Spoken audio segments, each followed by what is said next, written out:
Good afternoon, dear students, dear viewers of BKC YouTube channel. My name is Alex, and today we're going to talk about something which might be of interest to you, not only for purposes of language learning, but also for, for life, whatever you learn. So this is memory techniques in language learning. Why memory techniques? Well, everybody wants to remember. You sit at school, you read, you learn, you understand, but then, how do we say that? What's that word? I don't know.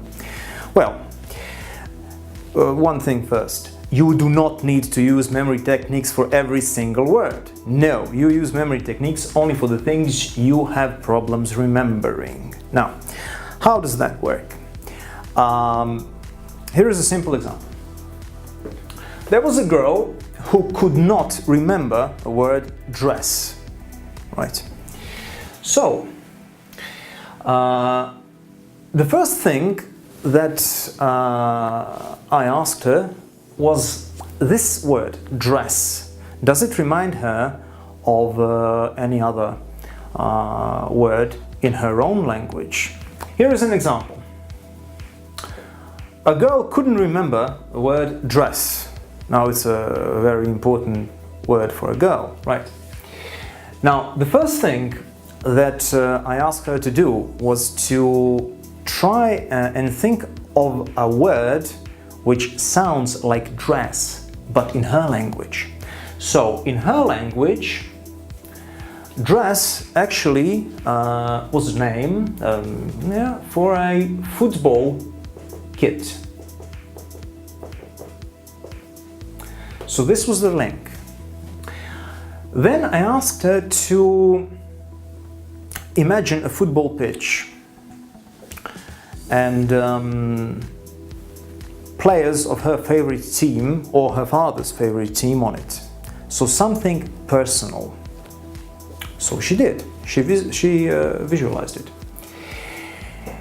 And after that, I asked her to think of a player that she particularly likes and to imagine him in a pink dress. So she smiled to the image, but then I said, wait, that's not enough. I would like you to imagine this football player wearing this dress upside down. She started laughing even more. Okay, wait, that's not the end. He is running after a ball in a very funny way. Why funny? Well, because the dress is too long and he keeps on stumbling, tripping. So she imagined that. And then I started asking questions. Okay, so now you have this little video clip in your mind. So what's the audience doing? She said, oh, they're laughing. Really? How? Show me. She went, ha ha ha ha ha ha. All right, good. Now, what are the other players doing? Oh, they're just standing over there.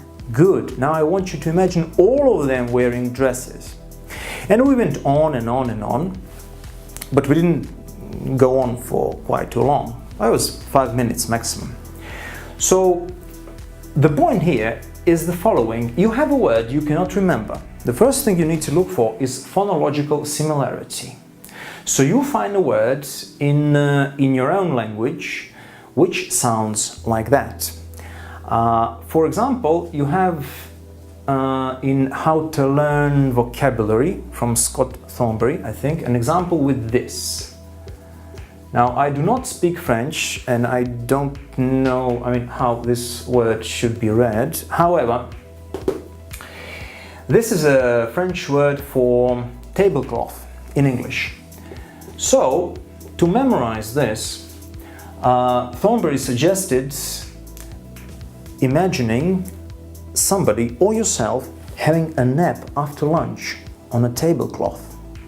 Now, that image would definitely encompass both this word, which is your link word, your memory trigger, with the word tablecloth.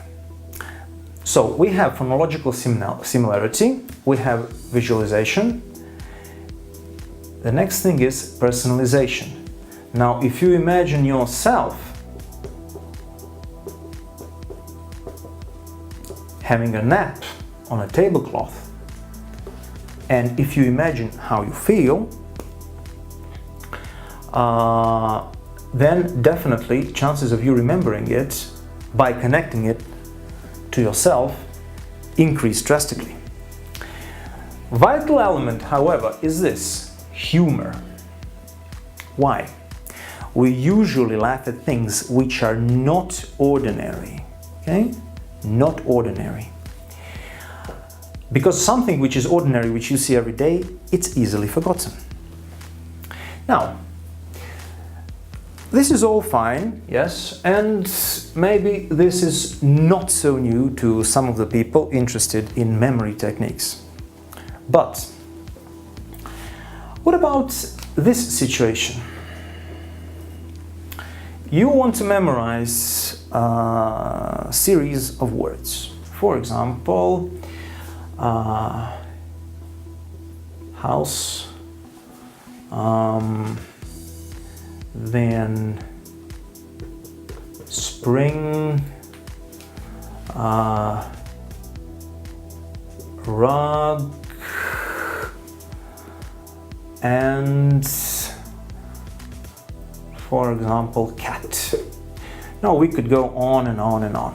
These are your 4 words that represent 4 different idioms. You have on the house, to spring, 4, phrasal verb, idiomatic, yeah. To sweep something under the rug, okay, and cat,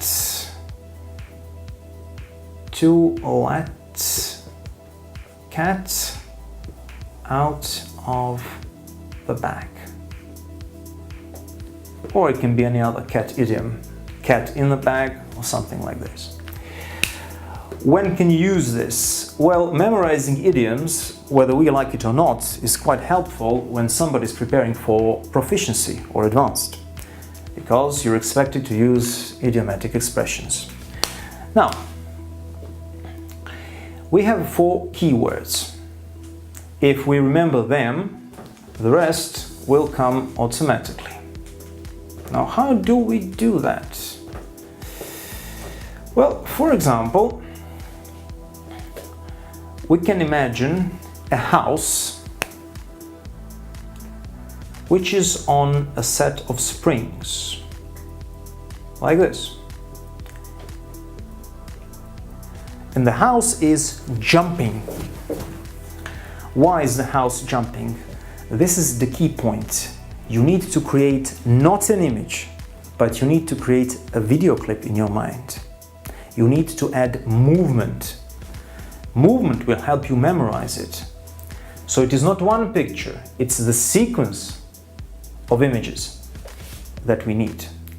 Also, why house on springs? Yes, you have 2 words, but whatever you imagine, it needs to be drastically different from what you can see every day.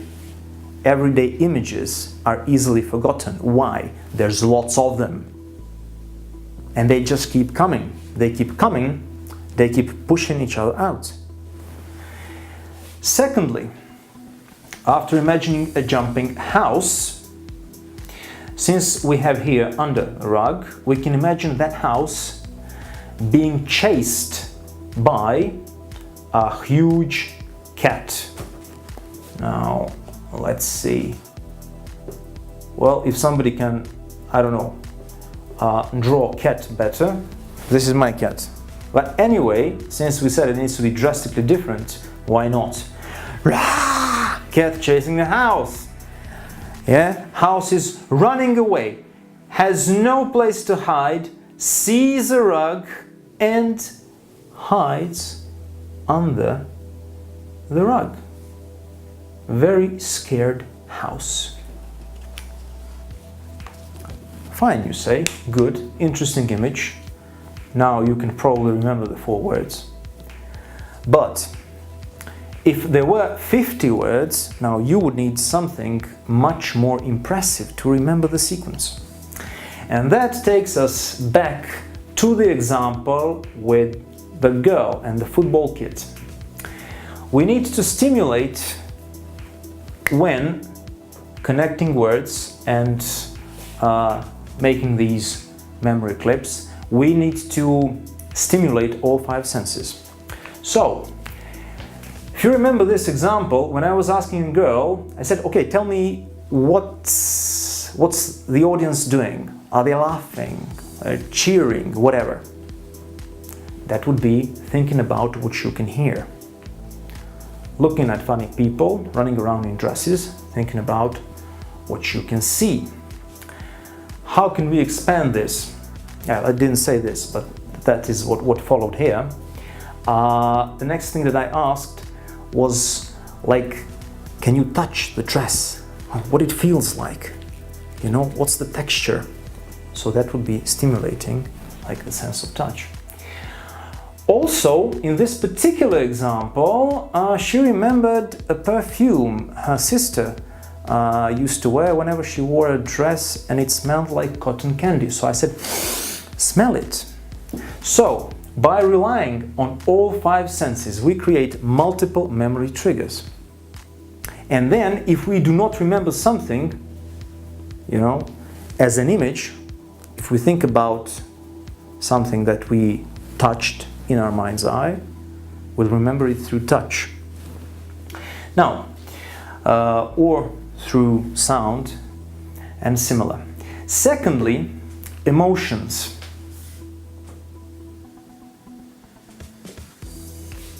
House is scared. Footballer in this example was scared or embarrassed. You try to connect emotions with your imagery. And then, finally, repetition. This is the key element that's missing generally, because people believe that once they understood a meaning, or once they created an image, which can, for example, encompass these 4 words, that's it. It's like language. You believe, you know, once you understood, you like, I know it, etc. Well, that's not the case. Why is that not the case? Well, this is practically the way human memory functions. So you have interest. First you need to be interested, you know, to be able to see whatever. Then you pay attention. Okay. Then you notice. Okay. Then you concentrate. Then you memorize. This is how you memorize. The end here is you retrieve.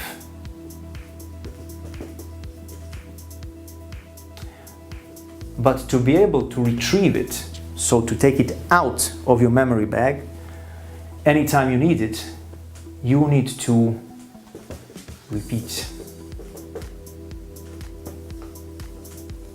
Now, how do you repeat? You repeat generally any sequence from the beginning till the end. This way. Then, from the end to the beginning. That way. And then, if you have created a complex story, a complex sequence from different points in the sequence. Why? Because human brain remembers the best what comes first and what comes last. If your beginning and your end is always the same, they'll be remembered beautifully. But the middle, if the middle stays the same, it'll be the same problem. So by changing the points, you change the beginning. You have multiple beginnings, multiple endings, and your memorization is going to be, well, much more efficient than before. This has been just a brief overview of memory and learning techniques. If you wish to read more and to learn more about it and get some practical tips, both for teachers and students, I refer you to an article, Memory Techniques in Language Learning, and the link is below on the screen. Thank you very much, and see you next lesson. Bye bye.